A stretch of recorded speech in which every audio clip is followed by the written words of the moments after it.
vulnerabilities, exploitations, and so on. Before AI, it was called automation.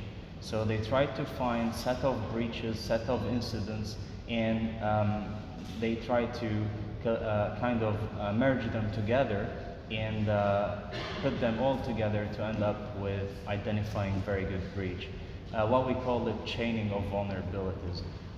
Nowadays, it's no longer called automation, it's called artificial intelligence, because you can technically weaponize the AI and tell it that, hey, for example, instead of you manually finding a vulnerability in a domain, you can just ask the AI that find me something that allow me to get access to the server or to dump the data and so on.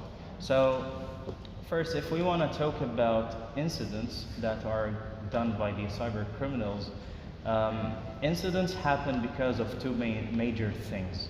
Either a vulnerability in the system, kind of system flow, where hackers take advantage of a flow and utilize it for a specific exploitation that lead to a data breach or a weakness that allow them to leak data, or a vulnerability in the human, let's say, mindset or human error, where they will try to manipulate the human mentality through social engineering, all these phishing campaigns and so on, to gain access to the system, control it through the human mistake versus technology.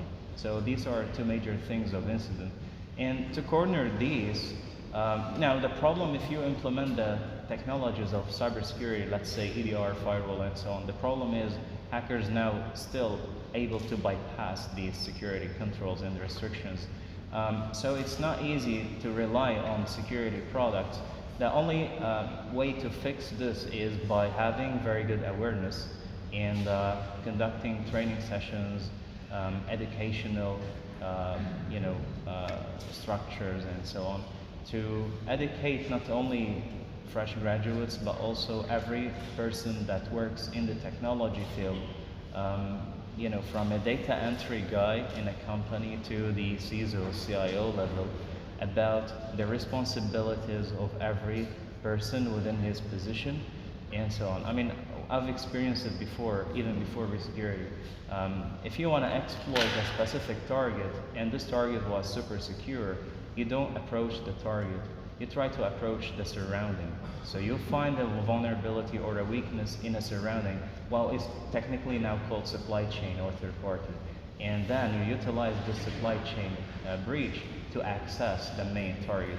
Now, for example, we can say the same about a family member. Like, for example, we know that person X is secure, so we try to approach a family member, a relative person, and find a very good coincidence to pivot to the right guy and exploit.